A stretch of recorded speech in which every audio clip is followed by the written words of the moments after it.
चला आपण सुरू करूया. 6:20 झाले. आपण 20 मिनिट वाट पाहिली लोकांची. आणि हा खूपच झाला.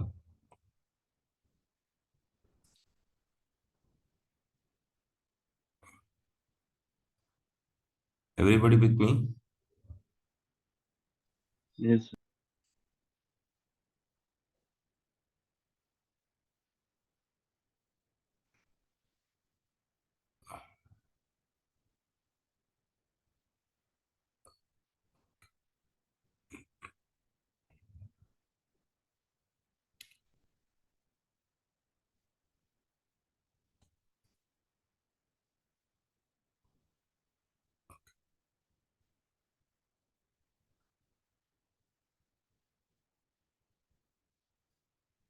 ओके. आता जे आले ते वजीर, म्हणून आपण सुरुवात करूया. कालचं रिव्हिजन किती किती लोकांनी केलंय? परवाचा परवाचा जे आपण बेसिक वाचलं होतं, इंट्रोडक्शन टू अकाउंटिंग, ते कोणी वाचलंय का?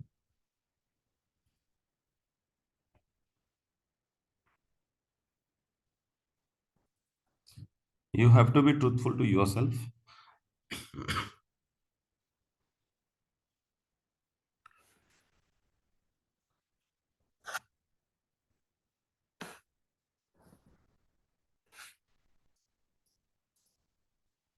सर, मला जमलंच नाही, मला वेळच भेटला नाही, फार काम होतं, तब्येत बरोबर नव्हती.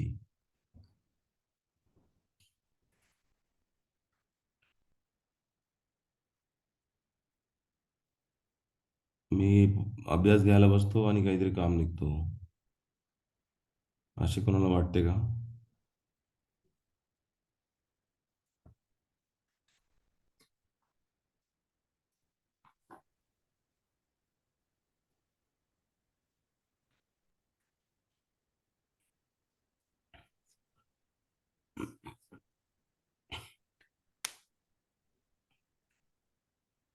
आपल्यापैकी ज्यांना ज्यांना वाटते की व्हिडिओ पाहिलं तर सगळं झालं, असं नव्हे.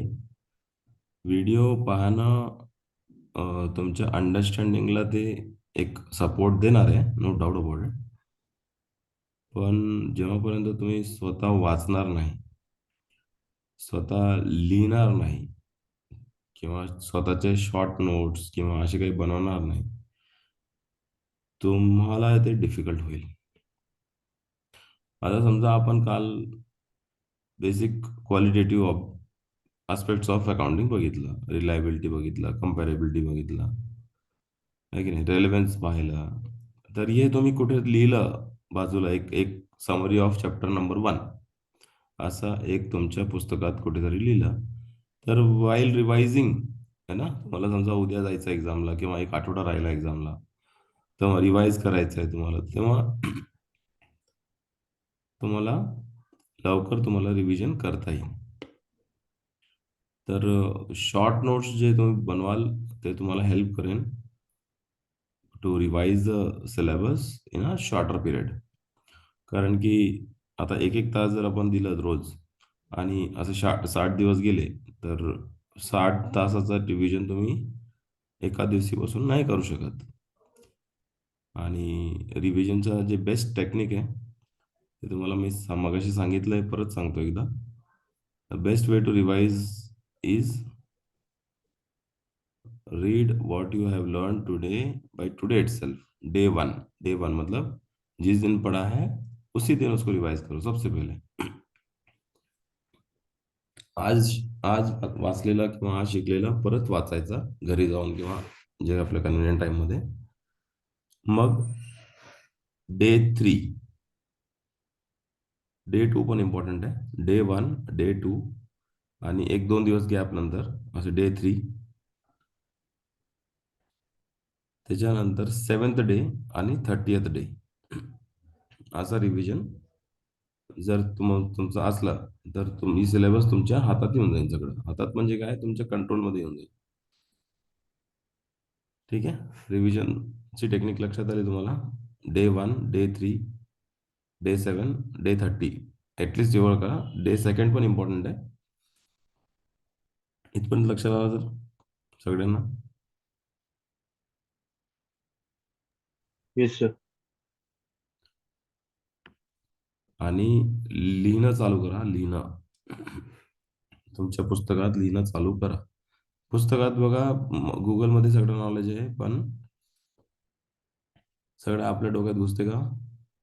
घुसत नाही. जेव्हापर्यंत आपण त्याच्यावर काम करत नाही तेव्हापर्यंत ते आपल्या डोक्यात जात नाही. तर all are requested to go for the revision. तर आता मी सिलेबस सुरू करतो. आपला थेरी बेस ऑफ अकाउंटिंगला आपलं सुरुवात करायची आहे.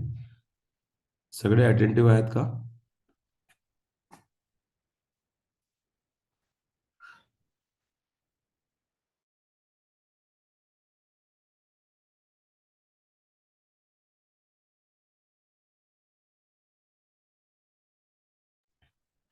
लास्ट कॉल आहे. सगळ्यांना माझा आवाज पोचते? स्क्रीनमध्ये थेरी बेस ऑफ अकाउंटिंग दिसते?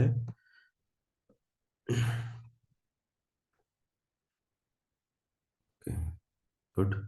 काही लोकांनी रिप्लाय दिला आहे, काही लोक अजूनही रिप्लाय द्यायला कंजूसी करताय.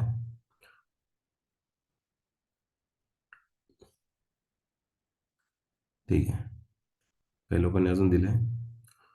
ठीक आहे, आता मी सुरुवात करतो बघा. Theory base of accounting. Theory base जे बेसिकली अकाउंटिंग सुरुवात करताना त्याचा एक पार्श्वभूमी असतो. तर पार्श्वभूमीमध्ये स्पेसिफिकली आपण इंट्रोडक्शन बघितलं. इंट्रोडक्शनच्या नंतर आपण आता थोडी थिअरी बघणार आहे. तर थिअरीमध्ये आपण काल परवाच्या लेक्चरमध्ये रिलायबिलिटी, कंपॅरेबिलिटी आणि युजर्स ऑफ अकाउंट्स है ना, हे पाहिलंय. ठीक आहे. याच्यानंतर थिअरीमध्ये अकाउंट्स तर तसं पाहिलं तर प्रॅक्टिकल सब्जेक्ट आहे. पण प्रॅक्टिकल करताना जसं सायन्समध्ये होते की बाबा लॉ ऑफ ग्रॅव्हिटी एक्झाम्पल, तर लॉ ऑफ ग्रॅव्हिटी इंग्लंडमध्ये पण चालते, इंडियामध्ये पण चालते, है ना. कुठल्याही देशात गेले तर लॉ ऑफ ग्रॅव्हिटी तसंच काम करतो. तो भेदभाव करत नाही. बरोबर की नाही?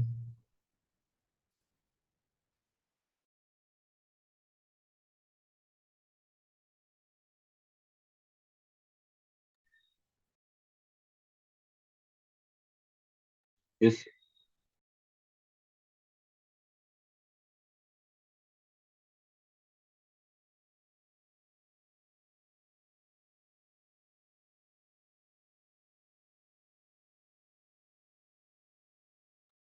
फाईन.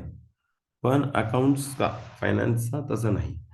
अकाउंटिंगमध्ये जे आपण लॉ जे आहेत किंवा त्याचे जे एक बेसिक प्रिन्सिपल्स आहेत ते वेगळे वेगळे असू शकतात. एक्झाम्पल, एक सिंपल एक्झाम्पल आहे, जसं आपला देश जी ट्रेडिशनल अकाउंटिंग होत होती आपल्या भारत देशामध्ये, तर ते दिवाळी टू दिवाळी करायचे. मारवाडी समाज किंवा असे समाज जे आहेत ना, ते दिवाळी टू दिवाळी करायचे. फॉरेनमध्ये किंवा थोडंसं जिथे रोमन कल्चर आहे तिकडे जानेवारी टू डिसेंबर ते प्रॉपरली अकाउंटिंग करतात आणि स्पेसिफिकली डिसेंबर एंडला ते पार्टी करतात, क्रिसमस इव्हला, न्यू इयर आणि क्रिसमस इव्ह. काही दुसऱ्या ठिकाणी गेले तर समजा काही लोक असे पण असणार की जे आपल्या बर्थडे टू बर्थडे करणार किंवा काही त्यांच्या लाईफमध्ये काही एक स्पेसिफिक इव्हेंट आला तर त्या इव्हेंट टू इव्हेंट करणार. तर हे सगळं करताना युनिफॉर्मिटी संपून जाईल. युनिफॉर्मिटी संपली तर कम्पेअर मी करू शकत नाही. कम्पॅरेबिलिटी हर्ट होऊन जाते. दोन फर्म्सचा परफॉर्मन्स जर मला बघायचं असेल तर दोन्हीचे बुक्स जे आहे ते एक समजा एक 6 महिन्याचा आहे, एक आणि 8 महिन्याचा आहे, किंवा एक 3 महिन्याचा बनवलेला आहे आणि एक वर्षभराचा बनवलेला आहे, तर मला कम्पॅरेबिलिटी अचीव करणं फार अवघड होईल.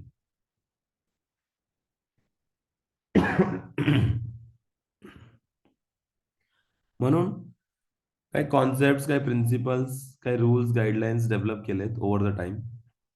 आणि इंडियामध्ये हे डेव्हलप करण्याचा मेजर जे काम आहे ते चार्टर्ड अकाउंटंट इन्स्टिट्यूट करतात. अकाउंटिंग स्टँडर्ड्स देतात हे इन्स्टिट्यूट. तर अकाउंटिंग स्टँडर्ड कोण देतो असा एक प्रश्न तुम्हाला एखादा मार्कचा असू शकते एक्झाम मध्ये. तर institute of chartered accountants of India असं नाव आहे इन्स्टिट्यूटचं. हे इन्स्टिट्यूट कोणाला माहित नाही असं काही आहे का?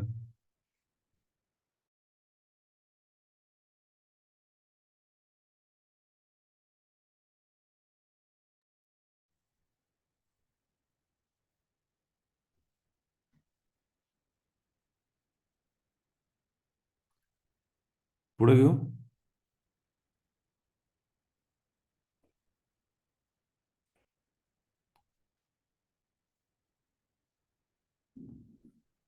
Sure.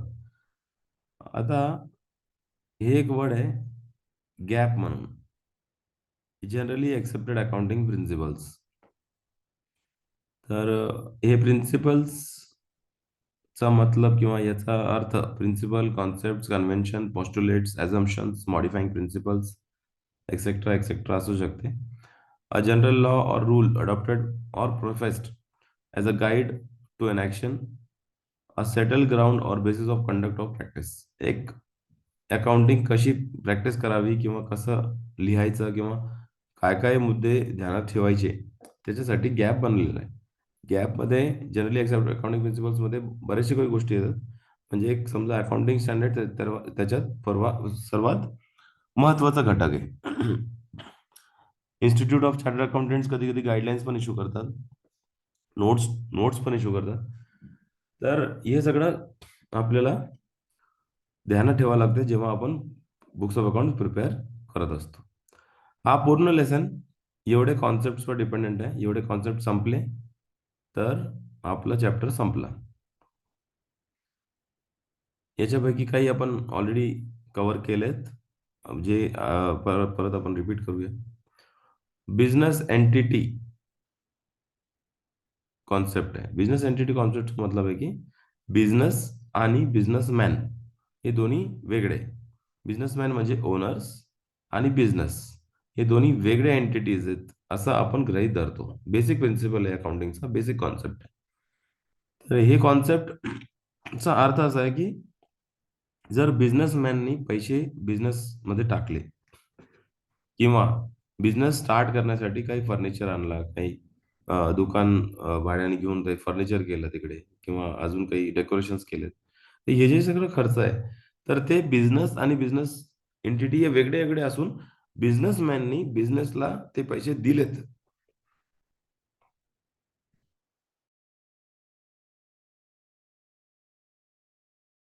असं आपण गृहीत धरतो. तर बिझनेसमॅनचं जर इंडिव्हिज्युअल बुक्स ऑफ अकाउंट्स बनल, जसा ओनरचा ओनरची जर अकाउंटिंग जर केली तर त्यांच्या ॲसेटमध्ये, बॅलन्स शीटच्या ॲसेटमध्ये येईल की बिझनेसचा किती अमाऊंट आहे त्याचा ते येईल. आणि बिझनेसचे जेव्हा अकाउंट्स बनाल आपण बनवणार त्याच्या लायबिलिटीमध्ये ओनर्स कॅपिटल येतो. बिझनेसची लायबिलिटी आहे की ते पैसे ओनरला रिटर्न देणे आणि ओनरचा ते असेट आहेत. तर आपण जे बनवणार आहे बुक्स ऑफ अकाउंट्स ते स्पेसिफिकली बिझनेसचं बनवणार आहे. बिझनेस एंटिटी कॉन्सेप्ट कोणाला लक्षात आला का? काही कोणाला लक्षात नाही आलं का ते सांगा मला. अजून काही एक्सप्लेन करू का? काही डाऊट आहे का?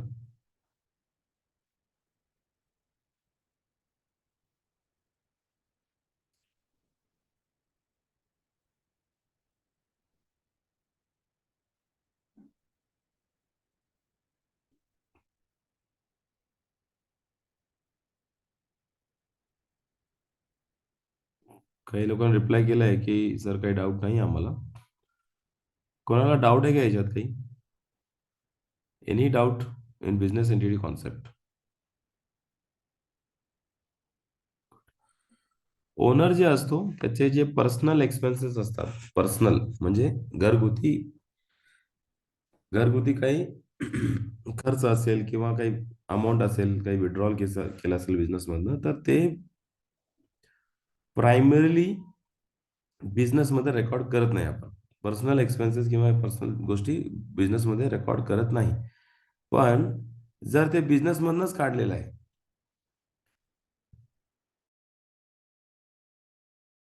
तर त्याला बिझनेसमध्ये रेकॉर्ड करत असतो आपण. बिझनेसमध्ये टाकलं तर त्याला आपण कॅपिटल म्हणतो, बिझनेसमधनं काढलं तर ते ड्रॉइंग म्हणतो. आणि एखादा एक्सपेन्स जे बिझनेसला टच झालेला नाही, पण ओनरचा इंडिव्हिज्युअल आहे, ओनरचा पर्सनल एक्सपेन्सेस आहे, तर ते बिझनेसमध्ये कुठेही रेकॉर्ड होणार नाही. ऑल फाईन इथपर्यंत. Yes, sir. ऑल फाईन इथपर्यंत. Yes. गुड. मनी मेजरमेंट कॉन्सेप्ट एक फार इझी कॉन्सेप्ट आहे, सगळ्यांना माहीत असेल. का परवा म्हणजे काल परवा लास्ट लेक्चरमध्ये पण आपण त्याचा हे केलं, अभ्यास केला की money measurement concept, anything which can be measured in terms of money can be recorded in the books of accounts. Anything which cannot be expressed in the money terms cannot be recognized in the books of accounts. जसं की एखादा नवीन मॅनेजरची नियुक्ती, तर एक नियुक्तीला आपण financially किंवा मनी कॉन्सेप्टमध्ये, monetary टर्म्समध्ये एक्सप्रेस करू शकत नाही. तो कितीचा माणूस आहे किंवा कितीचं काम करणार आहे हे आपण आपल्याला दिसत नाही. तो जेव्हा सॅलरी घेईल तर तेव्हा त्याची सॅलरी आपण बुक करू. तो मॉनिटरी टर्म्समध्ये एक्सप्रेस करता येईल आपल्याला. ज्यांनी चांगला सेल्स केलं तर सेल्स रेकॉर्ड करू आपण. चांगलं एन्व्हायरमेंट तयार केलं तर ते आपण रेकॉर्ड करू शकत नाही. ठीक आहे. मनीमध्ये स्पेसिफिकली क्वांटिटीजचा कुठेही उल्लेख बुक्स ऑफ अकाउंट्समध्ये नसतो. किती टन काम केलं, किती चेअर्स आहेत, अशी अशी उल्लेख थोडासा कमी असतो पुस्तकात, आणि अमाऊंटचा जास्त भर असतो. इथपर्यंत काय प्रॉब्लेम?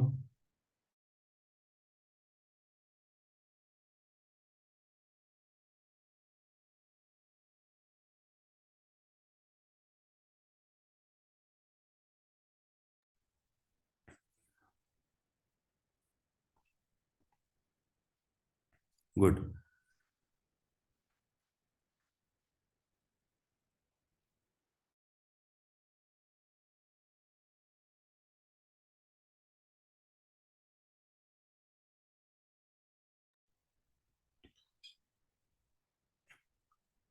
ओके.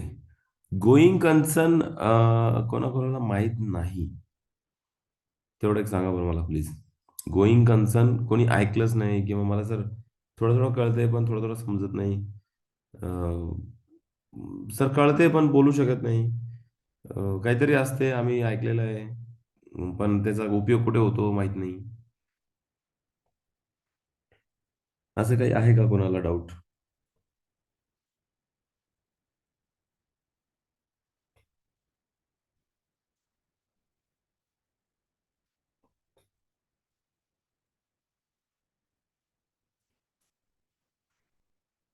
एकच उत्तर भेटलं मला. तसं पाहिलं तर एकच उत्तर पुरेसं आहे. मी एक्सप्लेन करणारच आहे, पण मला एक अंडरस्टँडिंग पाहिजे की आपल्यामध्ये हे कॉन्सेप्ट किती त्याची अवेअरनेस आहे आपल्याला, जेणेकरून मला पुढचं जे सेशन्स आहेत किंवा पुढचं जे कॉन्सेप्ट आहेत ते थोडंसं डीपमध्ये सांगता येईल तुम्हाला. स्टेट ओन्ड असतात का? असं नाही, काही स्टेट ओन्डचा काही नाही विषय. ठीक आहे, be very honest with you. बघा, कोणी जज नाही करणार इकडे. ठीक आहे ना. मला येतं येतं येतं, नाही येतं तर नाही येत. म्हणजे असं काही हे नाही की आपल्याला कोणी मेडल देणार आहे. येतं तर काही मग कोणी मेडल देणार आहे का? येत नाही तर मग काही असं काही नाही. ठीक आहे. Starting of business on profit और नो लॉस, नाही असं नाही काही विषय. अजून तीनच रिप्लाय आले मला. बघा बाकीचे झोप आली का बाकी बाकी लोकांना?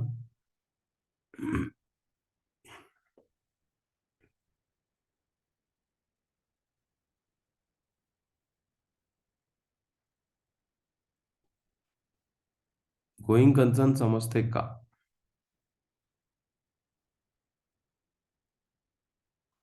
Very good. एकाने म्हटलं don't know the concept sir. Very good. Continuous process एकाने म्हटलं. ठीक आहे, ठीक आहे, ठीक आहे, ठीक आहे, ठीक आहे, ठीक आहे. हे बघा, एक त्याचा कॉन्सेप्ट सांगतो. मग बघू आपण, आपल्याला थोडंसं ते लक्षात येते का. Going concern.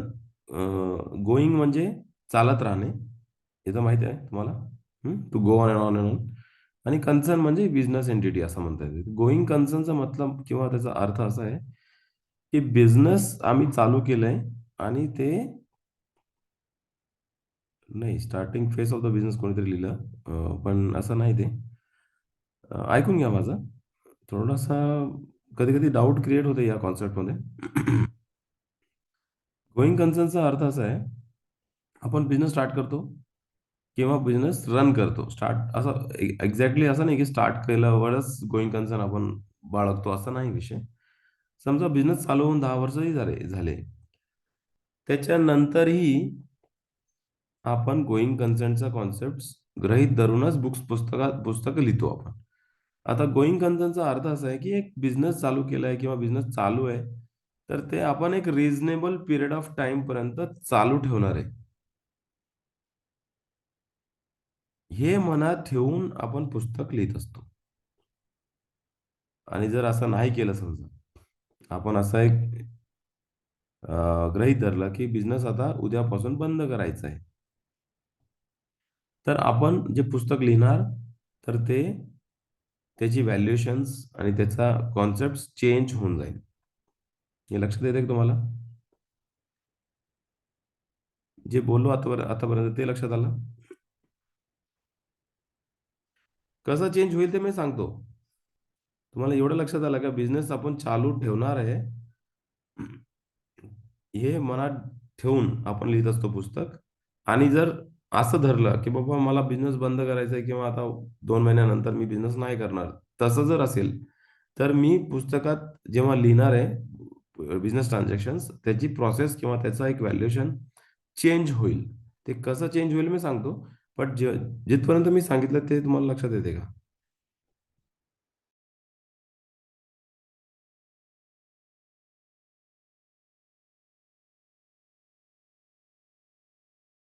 अजून एक कॅन्डिडेट आहे ज्यांना लक्षात नाही आला ते. ठीक आहे, ठीक आहे, ठीक आहे, ठीक आहे. आलं लक्षात. बऱ्याच जणांना लक्षात आलंय, एखाद 2 जणांना नाही आलंय. ठीक आहे. आता समजा आपण एक इथे एक्झाम्पल दिलेलं आहे, त्या एक्झाम्पलला बघू आपण. एक आपण बिझनेस चालू केला आणि त्याच्यासाठी एक फर्निचर घेतला. हे लक्षात येते का. टेबल घेतली, खुर्ची घेतली. हे लक्षात येते. आता एक टेबल आणि खुर्ची साधारण 1 वर्षापेक्षा जास्त चालणार आहे की नाही.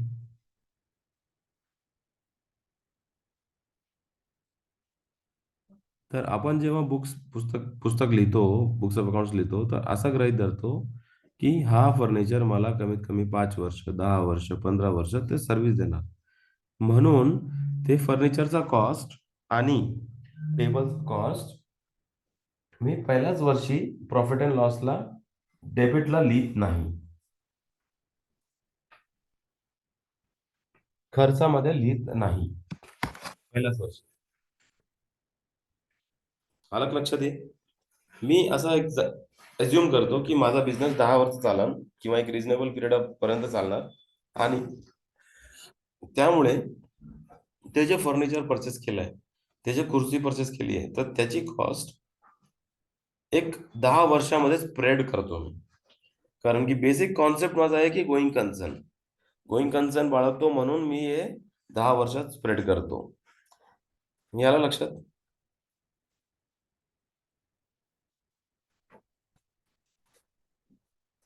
इथपर्यंत आलं लक्षात. ठीक आहे. आता तुम्हाला दुसरी कॉन्सेप्ट सांगतो. जर समजा माझं डिसकंटिन्यूड ऑपरेशन्स आहेत, म्हणजे काय, की मी माझा बिझनेस बंद करणार आहेत आता. माझा बिझनेस जर बंद करणार असाल मी, तर मी माझ्या दुकानामध्ये जे वस्तू ठेवलेले आहेत, फर्निचर असो किंवा कम्प्युटर असो, तर त्याला मी त्याच्या बुक्स म्हणजे जे डेप्रिसिएटेड व्हॅल्यू त्याच्यावर नाही दाखवणार. त्याला मी त्याचा रिअलायझेबल व्हॅल्यूमध्ये दाखवणार. म्हणजे समजा माझ्याकडे 5 वर्ष जुनं एक लॅपटॉप आहे. पण मला असं माहीत आहे, की ते अजून 5 वर्ष चालेल. बरोबर आहे की नाही? पण मी आता 5 वर्षानंतर माझा बिझनेस बंद करतोय. 5व्या वर्षी मी त्या लॅपटॉपची कॉस्टिंग त्याच्या डेप्रिशिएटेड व्हॅल्यूमध्ये नाही लिहिणार, तर त्या असेट मार्केटमध्ये किती पैसे मिळणार मला विकून, तर त्या कॉस्टमध्ये लिहिणार आहे मी. हे लक्षात आलं?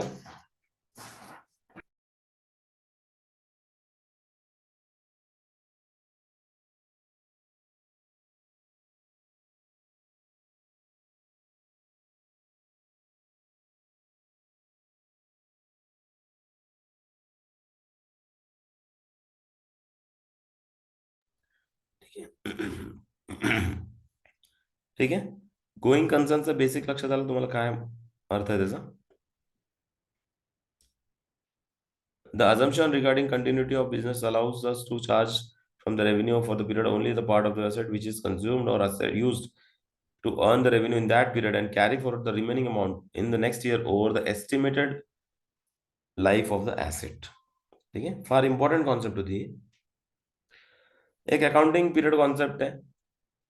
अकाउंटिंग पिरियड कॉन्सेप्ट काय म्हणतो, की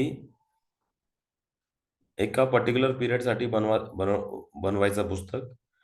पर्टिक्युलर पिरियड म्हणजे काय? नॉर्मली ते 1 वर्ष असतो आणि ते रेग्युलर इंटरव्हल्समध्ये प्रिपेअर करायचं.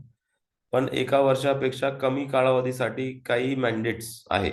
जसं कंपनीज ॲक्ट 2013 मध्ये लिहिलेलं आहे, की जर तुम्ही लिस्टेड असाल, तुम्ही सेबी म्हणजे BSEवर लिस्टेड असाल, तर तो म्हणते की तुम्हाला क्वार्टरली पुस्तक तुम्हाला पब्लिश करावं लागेल. ठीक आहे. हे लक्षात आलं? सेबी माहिती आहे? Securities exchange board of India माहिती आहे? BSE माहिती आहे? NSE माहिती आहे? स्टॉक ब्रोकिंग किंवा स्टॉक्स माहिती आहे? शेअर सिक्युरिटीज माहिती आहे? आपण सगळे कॉमर्स स्टुडंट आहोत. Very good. बऱ्याच लोकांना माहित आहे. कोणाला माहित नाही याचं काही आहे का बाबा? मी सांगून देतो. माहित नसालच एकदम माहित नसाल तर ठीक आहे. Very good. I assume everybody knows about accounting period concept and as well as BSE, NSE and stock exchanges. ठीक आहे. ठीक आहे. कॉस्ट कॉन्सेप्ट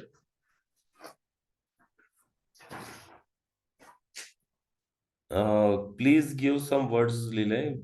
नाही लक्षात आलं मला काही. थोडा एक्सप्लेन करता येईल का? एका कॅन्डिडेटने दिलंय, प्लीज गिव्ह सम वर्ड्स. त्याचा अर्थ मला लक्षात नाही आलाय. थोडा एक्सप्लेन करता येईल का?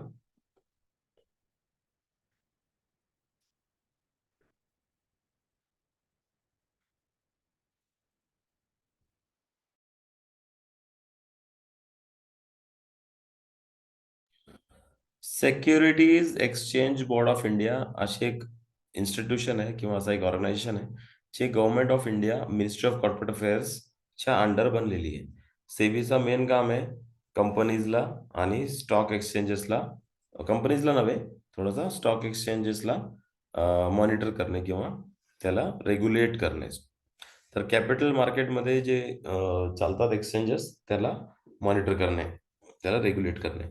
तर एक्सचेंज बोर्ड ऑफ इंडिया जे आहे त्याचं ऑफिस बॉम्बेला आहे आणि BSE म्हणजे बॉम्बे स्टॉक एक्सचेंज ते पण बॉम्बेला आहे. NSE national stock exchange shares and securities माहित आहे. पुढे चालू का?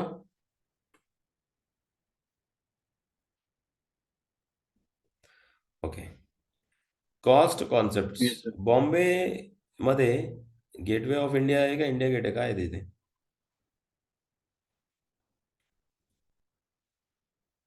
गेटवे टू इंडिया काहीतरी आहे ना?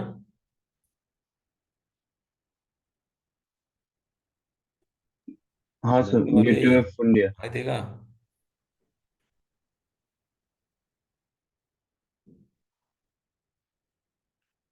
बॉम्बेला गेटवे ऑफ इंडिया आहे का इंडिया गेट आहे? गेटवे ऑफ इंडिया गेटवे कोणत्या ऑफ ठिकाणी इंडिया. आहे? Gateway of India. Okay, gateway of India. तर त्याच्या पाठीमागे एक मोठी हॉटेल आहे, तुम्हाला माहिती आहे का कोणी कुठली हॉटेल ती? 5 स्टार हॉटेल आहे ती, 5 स्टार 7 स्टार काय म्हणते ती, मोठी हॉटेल आहे अ, एक. ताज हॉटेलचं. तिथे टेररिस्ट अटॅक पण झाला होता.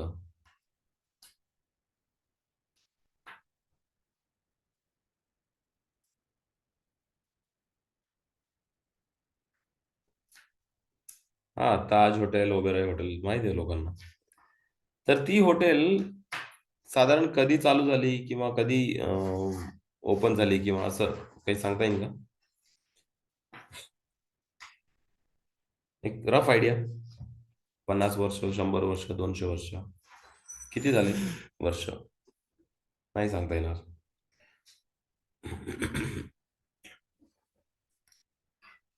साधारण त्याला 100 वर्ष झाले आपल्या ताज हॉटेलला, ऑलमोस्ट 100 120 वर्ष झाले. तर 120 वर्षापूर्वी त्यांनी घेतलेलं आहे ताज हॉटेल. ताजची जमीन आणि हॉटेल घेतलेलं आहे, बरोबर आहे की नाही?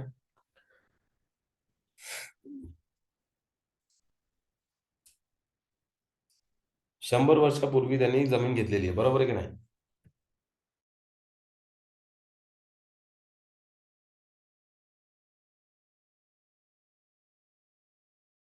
त्यांच्या पुस्तकात आज पण ते त्यांची लँडची कॉस्ट तेव्हा जी घेतली होती तेवढाच लिहितात ते. तेवढाच लिहितात, कारण की आपण कॉस्ट कॉन्सेप्ट फॉलो करतो. एखादी गोष्ट त्याची किती कॉस्ट आहे, आता समजा आज मी एक जमीन घेतली, तर समजा एकदा 10 लाखाची घेतली जमीन, तर 10 लाख माझ्या पुस्तकात लिहिलं मी की बिझनेससाठी मी फॅक्टरीसाठी एक जमीन घेतलेली आहे, तर त्याची अमाऊंट 10 लाख लिहिणार. आता 50 वर्ष झाल्यानंतर, 50 वर्ष, 50 इयर्स झाल्यानंतर, तर त्याची 10 लाख कॉस्टिंग राहणार आहे का जमीनची?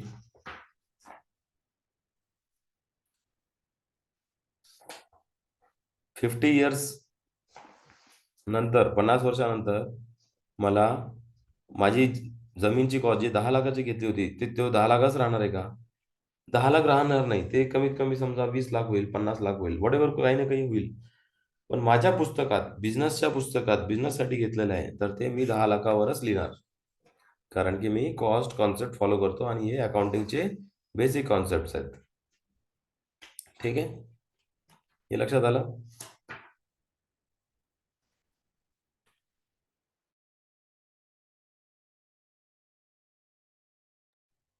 लक्षात आलं इथपर्यंत?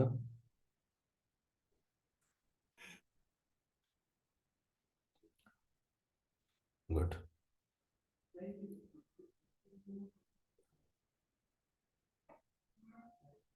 मी चॅट थोडा जास्त फॉलो करतोय, कारण की जे तुम्ही ओरली बोलताय ना, त्याची आवाज मला ऐकू येत नाहीये, तर त्याचा मी एक IT ला चेक करतो, माझ्या IT ॲडमिनिस्ट्रेटरला, हे काय इश्यू आहे. तुम्ही चॅटमध्ये जे लिहिताय मी एकदम मला लक्षात येते. ड्युअल कॉन्सेप्ट म्हणजे काय आहे, की प्रत्येक ट्रान्झॅक्शनला टू साइड असतात, टू फोल्ड इफेक्ट असतो. एक डेबिट साइड असतो आणि क्रेडिट साइड असतो. डेबिट क्रेडिट आपण अकाउंट्समध्ये आहात, आपल्याला माहिती आहे, है ना? ते कसं डेबिट होईल, कसं क्रेडिट होईल, ते आपण सगळं बघूया नंतर, पुढच्या चॅप्टरमध्ये बघूया. पण प्रत्येक ट्रान्झॅक्शनला dual effect, two sided effect असतो. काही एक डेबिट असतो आणि क्रेडिट असतो, आणि डेबिटला इक्वल अमाऊंट जाते आणि क्रेडिटला पण तेवढाच अमाऊंट जाणार आहे. आणि त्याच्यासाठी एक बेसिक फॉर्म्युला त्यांनी दिलेला आहे, asset is equal to liability plus capital. हे फॉर्म्युला तुमच्या पुस्तकात लिहून ठेवा. ह्या फॉर्म्युलावर तुम्हाला अजून काही प्रश्न करायचे आहेत आणि एक्झाममध्ये पण याच्यावर बेस्ड काही छोटे मोठे प्रश्न येणार आहेत. एक 2-3 मार्क, 1-2 मार्काचा आरामशीर या फॉर्म्युलावर तुम्हाला प्रश्न येणार आहे. ड्युअल कॉन्सेप्टमध्ये काय इश्यू आहे? Yes, double entry system is also called as dual effect, dual entry system. Of course, absolutely right sir. पुढे चालू.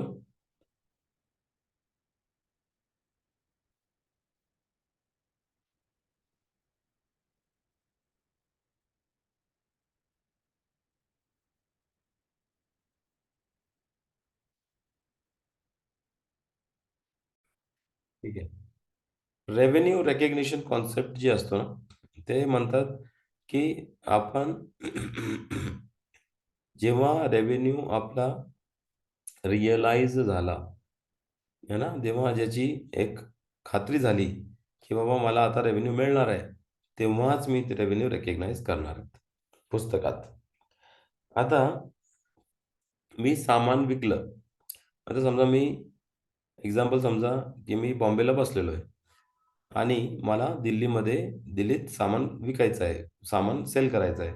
तर मी बॉम्बेमधनं ते कुरिअरमध्ये टाकला आणि दिल्लीवाल्याला पाठवलं सेल्स म्हणून. बरोबर? आता जेव्हापर्यंत ते गुड्स त्यांना मिळणार नाही, तेव्हापर्यंत माझ्यासाठी रेव्हेन्यू रेकग्नाइज करणं थोडंसं डिफिकल्ट होईल. बरोबर आहे की नाही?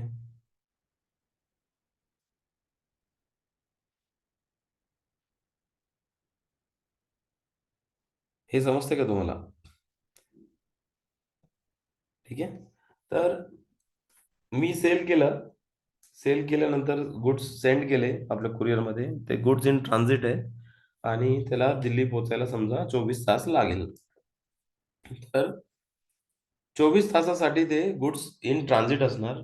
जेव्हा त्या गुड्स समोरच्या माणसाला भेटणार, तेव्हापासून मी माझा रेव्हेन्यू रिकॉग्नाइज करू शकतो. रेव्हेन्यू रिकॉग्निशनमध्ये 2 पार्ट आहेत. एक रेव्हेन्यू रिकॉग्निशन किंवा म्हणजे माझं सेल झालाय किंवा माझा एक इन्कम झाली आहे, त्याचा एक रिकॉग्निशन आणि त्याच्यानंतर त्याच्या actual cash movement. The cash movement, money movement can be done on a later stage. सर्वात आधी आपला सेल कन्फर्म झाला का, सर्व्हिसेस पोहोचली का, याच्यावर जास्त भर असतो. तर एक इन्फ्लो ऑफ कॅश नंतर रेकग्नाइज करत असतो आपण. सर्वात आधी आपण त्याचा इन्कम रेकग्नाइज करत असतो. ठीक आहे? याला लक्षात? याचा एकच एक्सेप्शन आहे, कन्स्ट्रक्शन कॉन्ट्रॅक्ट्स. कन्स्ट्रक्शन कॉन्ट्रॅक्ट्समध्ये एक कन्स्ट्रक्शन समजा बिल्डिंग बांधायला दिलं आणि ते 4 वर्ष चालणार आहे, 5 वर्ष चालणार आहे. तर तिथे प्रो राटा बेसिसवर किंवा ते एक पर्सेंटेज कंप्लीशन बेसिसवर, प्रोपोर्शनेट बेसिसवर आपण रेव्हेन्यू रिकॉग्नाइज करावा लागते. इथपर्यंत ठीक आहे?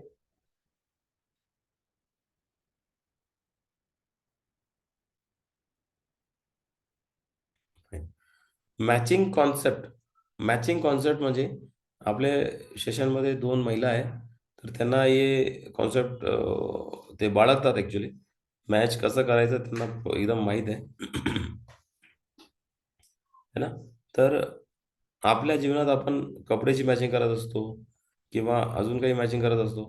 तर अकाउंट्समध्ये किंवा फायनान्समध्ये मॅचिंग कॉन्सेप्टमध्ये काय, की ज्या पिरियडचे एक्सपेन्सेस आहेत, त्याच पिरियडचे इन्कम किंवा रेव्हेन्यूज ते मॅच करून आपण पुस्तकात बनवत असतो.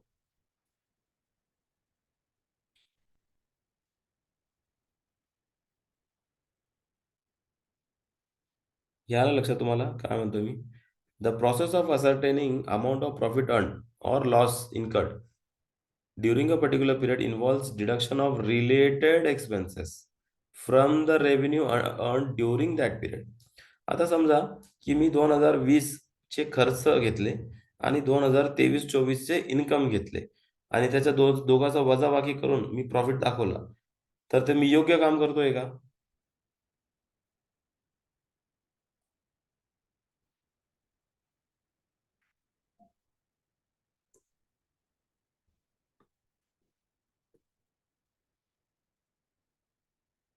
येस. तर मॅचिंग कॉन्सेप्ट हे म्हणतो, की ज्या पिरियडचे इन्कम आहे, ज्या पिरियडचे रेव्हेन्यूज आहेत, त्याच पिरियडचे एक्सपेन्सेस वजाबाकी करायची. त्याला आपण म्हणतो मॅचिंग कॉन्सेप्ट. तर ठीक आहे. आता पुरुषांना पण मॅचिंग कॉन्सेप्ट लक्षात आला?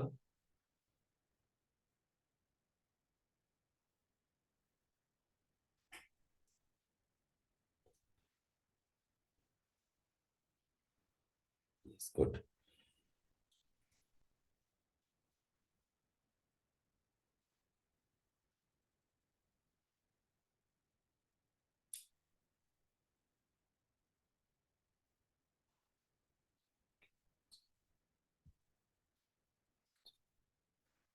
ठीक आहे. फुल डिस्क्लोजर. फुल डिस्क्लोजर म्हणजे काय की आता समजा एक एक्झाम्पल घेऊ आपण असं की आता समजा माझं लग्न आहे. एक्झाम्पल बरं का. माझं लग्न आहे. मला पाहायला लोक येणार आहे ना. आणि मी समजा मी ओपन आहे कुठल्याही समाजात लग्न करायला. तर समजा मला गुजराती लोक पाहायला येणार आहे. तर मी काय करणार, माझं पूर्ण डिस्क्लोजर गुजराती अटायरमध्ये करून येणार. माझे सगळेच घरची लोक सगळे मग खाकरा, मग ढोकलं हे बनवणं चालू केलं है ना. आलं का लक्षात. आता समजा माझ्या कॉलनीसाठी मी वेगळा एक अटायरमध्ये फिरत असतो है ना. बरोबर आहे का. आणि समजा थोडे थोडे थोडे दिवसानंतर मला समजा जैन लोक आले मला पाहायला. तर मी माझं जैन फूड बनवणार मी सगळं इथं है ना. तर विषय असा आहे की बुक्स ऑफ अकाउंट्स पाहणारे बरेच लोक आहेत. युजर्स ऑफ अकाउंट्स मध्ये इंटरनल आणि एक्सटर्नल दोन्ही आहेत. तर आपले जे पुस्तक आहे ते एका युजरसाठी किंवा एका पर्टिक्युलर युजरसाठी डेडिकेटेड नसावा. आणि आपले पुस्तक असे असावे की त्याच्यावर असे डिस्क्लोजर असावे की जे फुल आणि ट्रू अँड फेअर व्ह्यू दाखवणार आहे. आणि आपले बिझनेस निगडीत जे काही इन्फॉर्मेशन आहे ते सगळं डिस्प्ले व्हायला पाहिजे. आणि इंटरनल युजर्स आणि एक्सटर्नल युजर्स आणि आणखीन काही युजर्स असतील तर त्यांना बिझनेस बद्दल सगळी माहिती मिळावी अशा डिस्क्लोजर पाहिजे. हे आलं का लक्षात.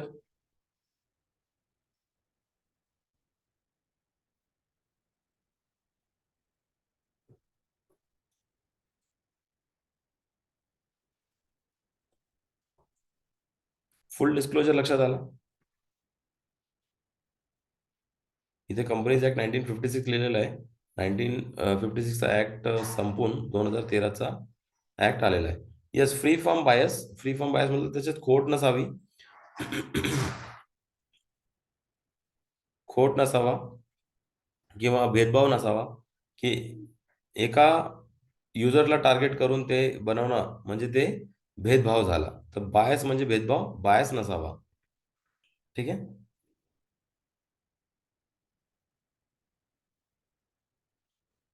पुढे घेऊ.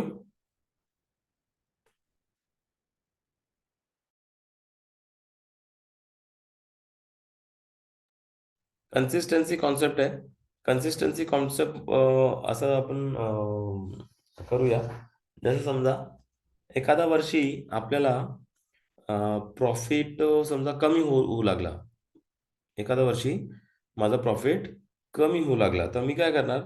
एक एक्झाम्पल जरा. माझी जे इन्व्हेंटरी आहे, माझ्या दुकानामध्ये जे इन्व्हेंटरी ठेवले आहे, स्टॉक ठेवलाय, त्याला मी कितीला विकणार, मार्केट व्हॅल्यू त्याची काय. तर त्या कॉस्टवर किंवा त्या अमाऊंटवर, मार्केट व्हॅल्यूवर मी रेकग्नाइज केला माझा क्लोजिंग स्टॉक एका वर्षी. दुसऱ्या वर्षी समजा फार जास्त झाला प्रॉफिट, सरकार मला जास्त टॅक्स मागू लागली. तर मी काय केलं, इन्व्हेंटरीला त्याच्या कॉस्ट प्राइसवर दाखवलं की बाबा मी इन्व्हेंटरी परचेस करायला किती कॉस्ट लागली मला, ती कॉस्ट मी लिहिली.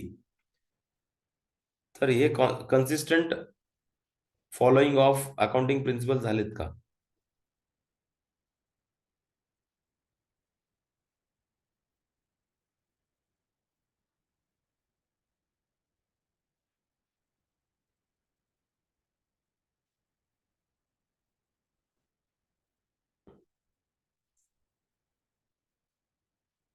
एक उत्तर आलं फक्त.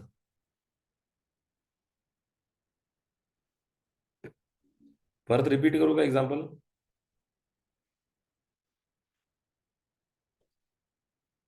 लक्षात आला नसेल एक्झाम्पल तर परत रिपीट करू का.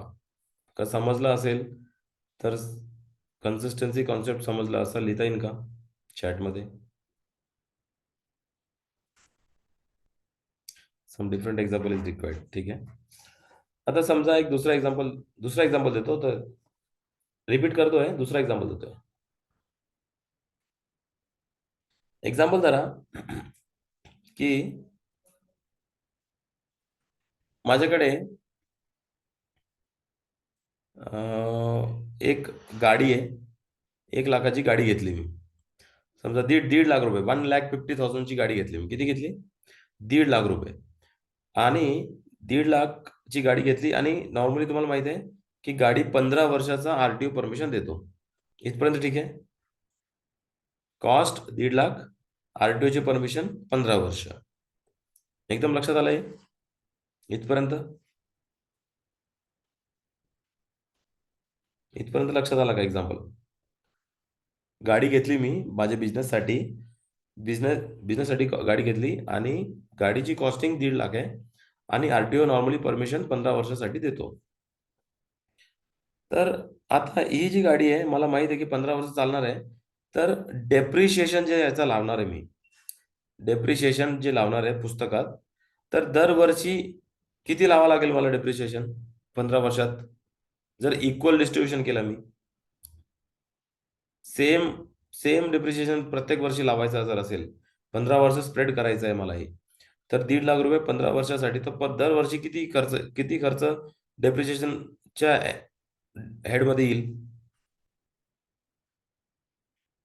एकाचा आन्सर होता 1,00,000. जर 1,00,000 मी प्रत्येक वर्षी डेप्रिशिएशन लावलं तर अवघड होऊन जाईल सर. हां, आता बरोबर आहे. 10,000. स्ट्रीट लाईन मेथड नसतो ते, स्ट्रेट लाईन मेथड असतो. स्ट्रेट स्ट्रेट म्हणजे सरळ. स्ट्रेट लाईन मेथड असतो. स्ट्रेट लाईन मेथड काय म्हणते, की बाबा जेवढा त्याचा एज आहे, त्याचा लाईफ आहे, त्याच्यावर इक्वल डिस्ट्रिब्युशन करून टाकायचं. तर जर 1,50,000ची गाडी आहे, जर 15 वर्ष चालणार आहे, तर 10,000 रुपये प्रत्येक वर्ष डेप्रिशिएशनचा खर्च येईल. बरोबर? लक्षात आला इथपर्यंत? इथपर्यंत लक्षात आला? गुड. आता समजा आता समजा एखाद्या वर्षामध्ये एखाद्या वर्षामध्ये माझा प्रॉफिट ना प्रॉफिटला थोडासा मॅनेज करायला मी काय विचार केला, एक सुरुवातीचे 5 वर्ष मी 10,000 रुपये डेप्रिसिएशन लावलं. तर असेटची व्हॅल्यू 5व्या वर्षानंतर किती उरेल? 1,50,000चा असेट होता. 5 वर्षाला मी 10,000 रुपये डेप्रिसिएशन लावलं. तर 5व्या वर्षानंतर त्याची क्लोजिंग बॅलन्स किती येईल असेटची? काही सांगता येईल का?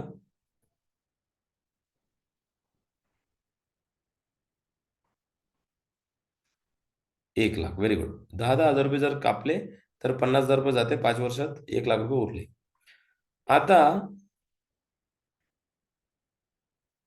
5-6 फिफ्थ इयर झालं. 6th इयरसाठी मला ना प्रॉफिट थोडा मॅनेज करायचा आहे किंवा थोडा प्रॉफिट जास्त दिसतंय.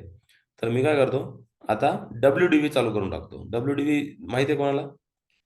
रिटर्न डाउन व्हॅल्यू असं काहीतरी एक नाव आहे. रिटर्न डाउन व्हॅल्यू डेप्रिसिएशनचा एक मेथड आहे. डब्ल्यू-डी-व्ही म्हणतात त्याला आपण. हे मेथड माहिती आहे कोणाला?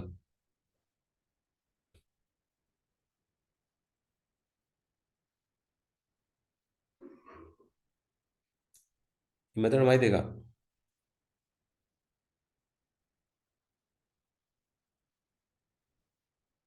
मेथड माहित नाही असं किती कुणी आहे का? डब्ल्यू-डी-व्ही मेथड कोणाला माहित नाही?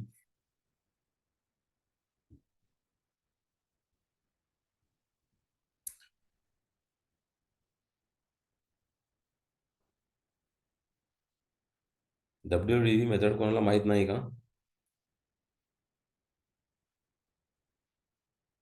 ठीक आहे. डब्ल्यू-डी-व्ही मेथडचा अर्थ असा आहे, की त्या एक पर्सेंटेज घेतो आपण आणि त्या पर्सेंटेज बेसिसवर आपण डेप्रिसिएशन लावत असतो. आता सुरुवातीचे 5 वर्ष मी स्ट्रेट लाईन मेथडवर लावलं आणि अचानक मला थोडासा प्रॉफिट मॅनेज करायचा होता. म्हणून काय केलं, मी म्हटलं, की आता 1,00,000वर 20% डब्ल्यू-डी-व्हीनी डेप्रिसिएशन लावणार. तर 6th इयरला डेप्रिसिएशनची अमाउंट काय राहील?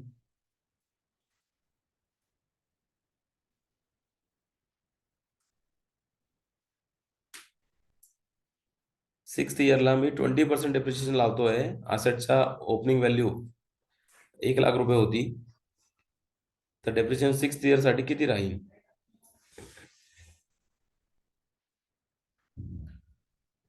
20,000 कोणीतरी म्हटलं. Very good, very good. 20,000 त्याचा आन्सर आहे.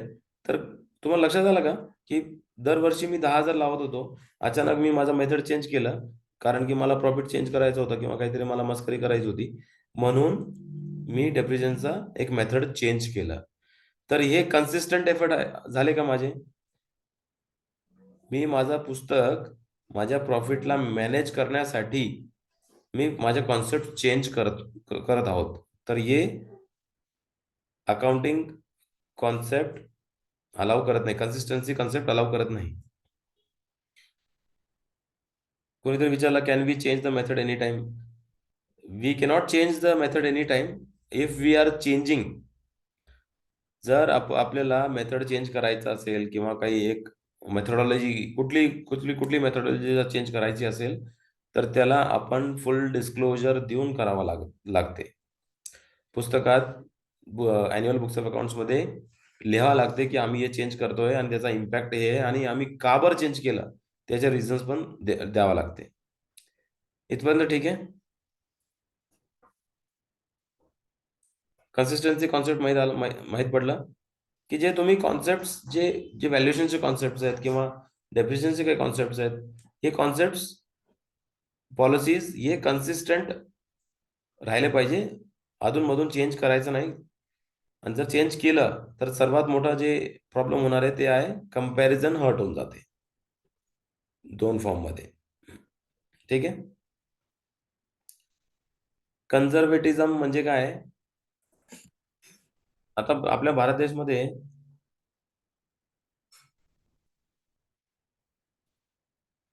दुसरे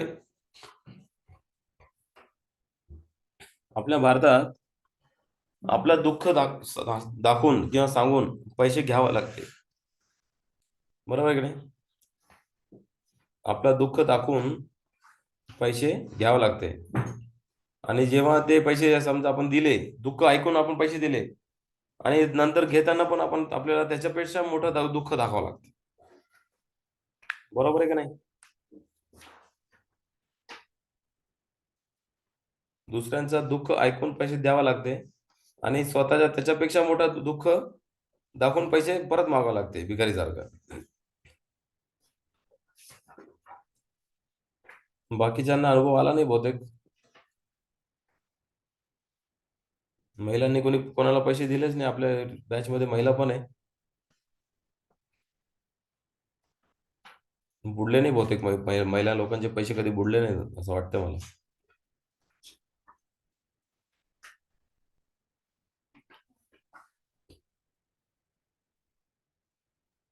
वरून ऐकायला लागते, देतो की. नाहीतर महिला लोकांचे पळून पैसे चाललोय उडवले काय? असेल म्हणून हा, त्यांना माहित नसेल. देतो की, पळून चाललोय काय? वा वा. एका एका एका कॅन्डिडेट मध्ये हस्बंड कडे गेले जास्त पैसे. अवघड झालं. अवघड जाके दुखणे आणि जावाय डॉक्टर. काय करतात तिला?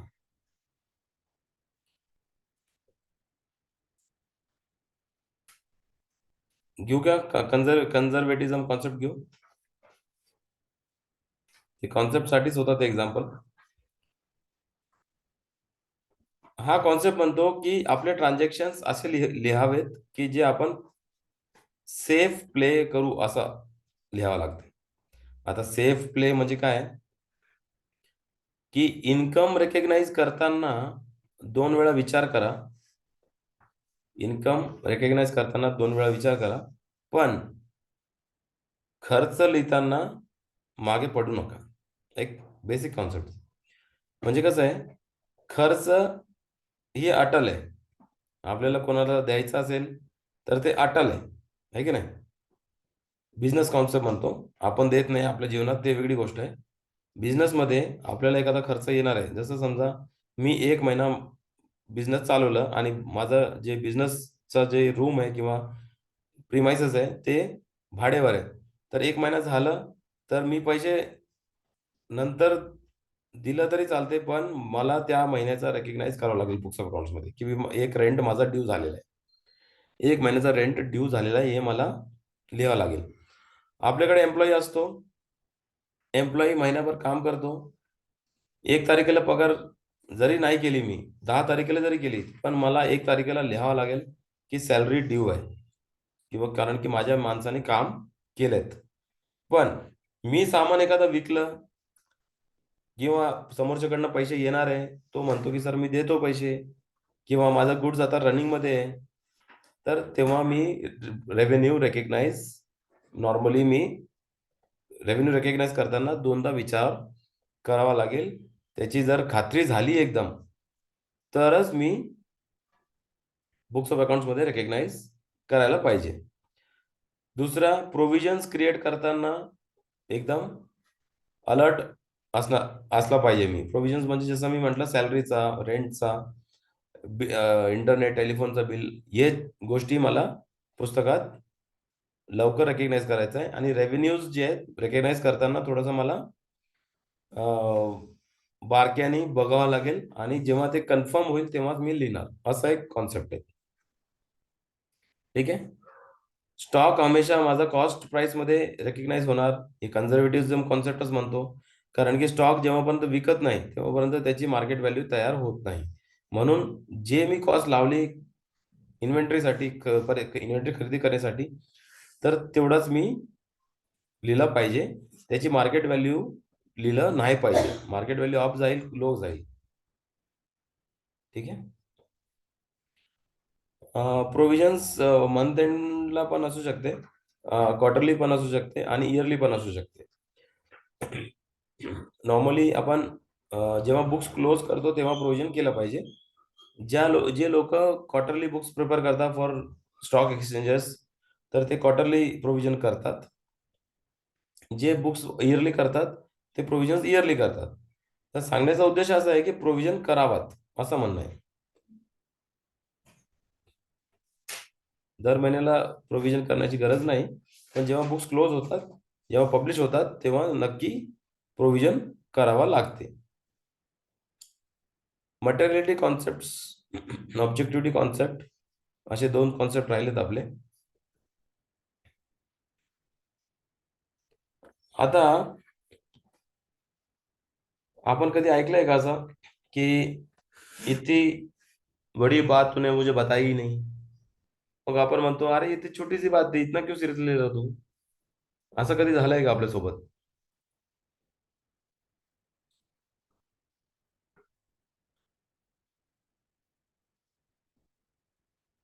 आता जे मॅरिड आहेत, ज्यांचे छोटे छोटे मुलं आहे, तर ते जर पडले इकडे तिकडे, तर एक पार्टनर म्हणतो की ते पडला, मला सांगितलंच नाही. मग आपण म्हणतो की जर, अरे त्याला तर थोडंच लागलंय, ते सहज पडला तो, माझ्या समोरच पडला, काही लागलं नाही त्याला.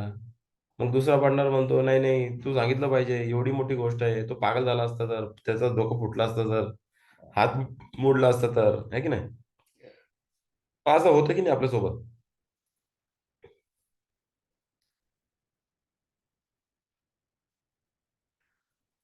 तर मटेरियलिटीच्या कॉन्सेप्ट म्हणजे ज्याचा अर्थ असा आहे की असे इन्फॉर्मेशन किंवा अशी काही गोष्ट की जे मटेरियल आहे, म्हणजे इम्पॉर्टंट आहे. आता कुठली गोष्ट इम्पॉर्टंट आहे, कुठली गोष्ट नाही, त्याचा एक जजमेंट आपल्याला घ्यावा लागते. आता जजमेंट घेताना त्याचा लिटमस टेस्ट असा आहे की एक फायनान्शियल इन्फॉर्मेशन मटेरियल होणार किंवा नाही होणार, म्हणजे इम्पॉर्टंट होणार किंवा नाही होणार, त्याचा लिटमस टेस्ट असा आहे की तो ऐकून, किंवा तो जर माहीत पडला इन्व्हेस्टरला किंवा त्याच्या युजर्स ऑफ अकाउंट्सला, तर त्याचा डिसिजन चेंज होईल का, इन्फ्लुएन्स होईल का? Whether the information, financial information is material enough to have an influence over the decisions, over his decisions. आलं का लक्षात? कट ऑफ झालं का फार?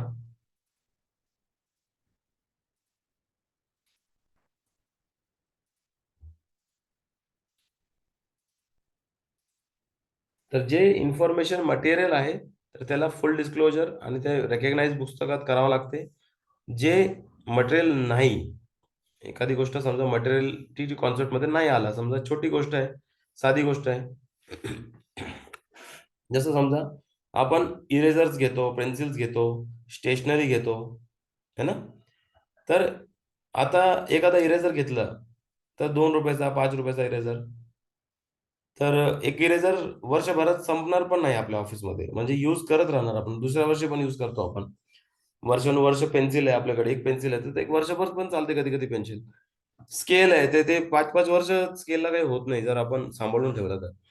पण त्याला आपण ज्या वर्षी घेतला त्याच वर्षी आपण त्याला एक्सपेन्स आउट करून टाकतो आणि प्रॉफिट अँड लॉसला हिट करतो डायरेक्टली.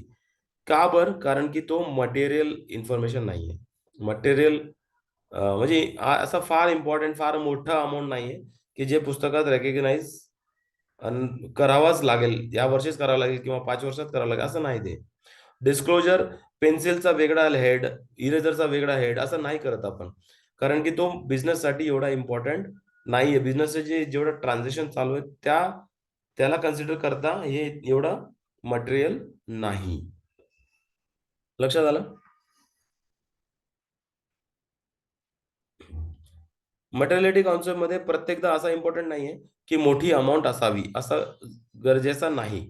एखादा एखादा डायरेक्टर आहे, एखादा एम्प्लॉयी आहे किंवा एखादा कंपनीचा एम्प्लॉयी आहे, की जे एखादा चुकीचं काम केलंय. समजा एखाद्या एम्प्लॉयीकडे, एखाद्या डायरेक्टरकडे समजा ड्रग्ज भेटले एक्झाम्पल, तर त्याच्यासाठी समजा ₹1,000 पेनल्टी कोर्टाने ठोकली समजा, किंवा तुम्ही ₹1,000 बॉन्ड ठेवा आणि मग तुम्हाला बेल देतो आम्ही. तर हे जे ₹1,000 जे अगर जर हे ₹1,000 कंपनीने पे केले, तर हे डिस्क्लोज करावं लागेल. कारण की हे छोटी अमाउंट जर असेल, तर हे फार इम्पोर्टंट आहे. कारण की याच्यावरनं कंपनीचे जे डायरेक्टर्स आहे किंवा कंपनीचे जे एम्प्लॉईज आहेत, ज्यांनी हे चूक केली किंवा त्यांनी हे अ, गैरकानूनी काम केलंय, ते इन्व्हेस्टरला किंवा युजर्स ऑफ अकाउंट्सला माहीत असावी. कारण की ते त्यांचा डिसिजन इन्व्हेस्ट करण्यामध्ये किंवा तुम्हाला लेंड करण्यामध्ये त्याचा डिसिजन कदाचित चेंज होईल. हे लक्षात आलं?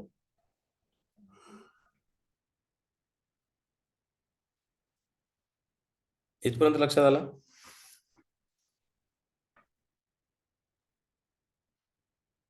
ठीक आहे. ऑब्जेक्टिव्हिटी कन्सेप्ट असा काही फार मोठा कॉन्सेप्ट नाहीये. हे फक्त म्हणतो की recorded in a objective manner करा.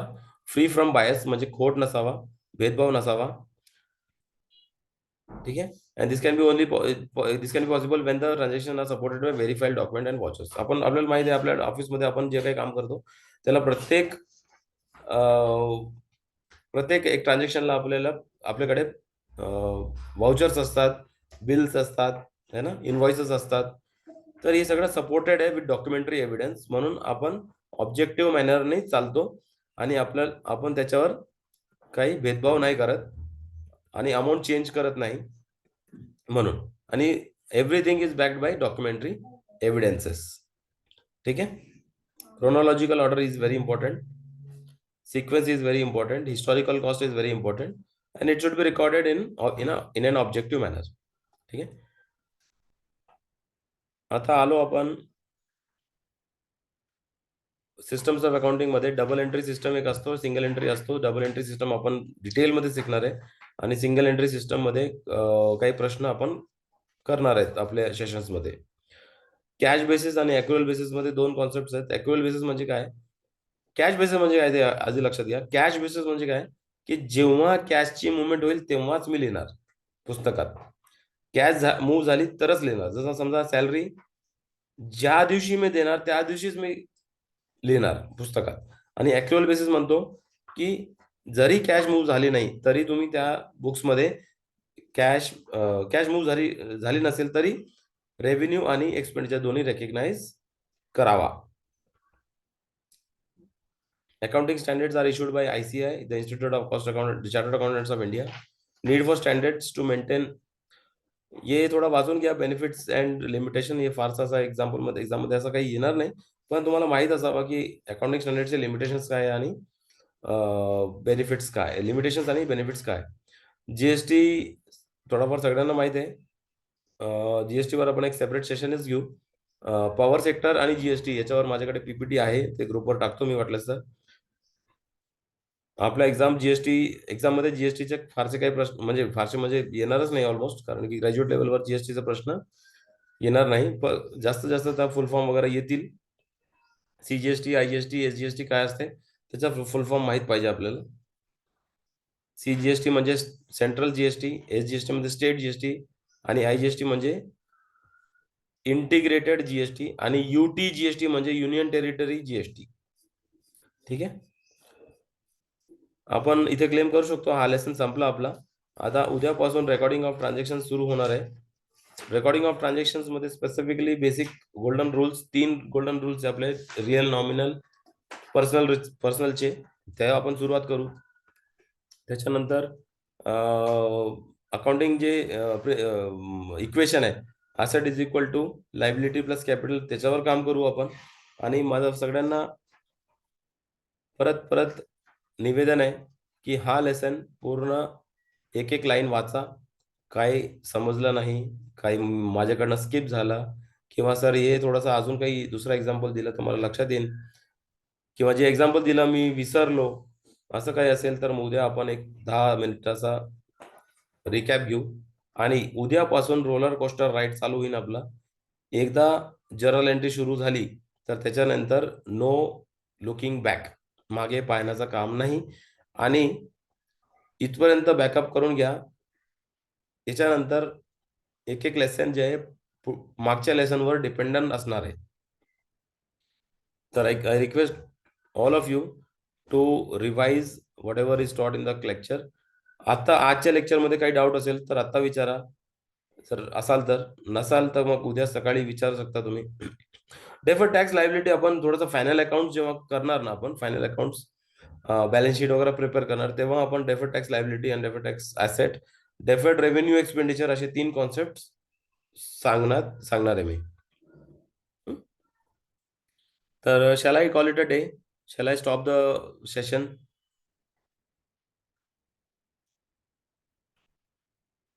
With due permission of all the participants.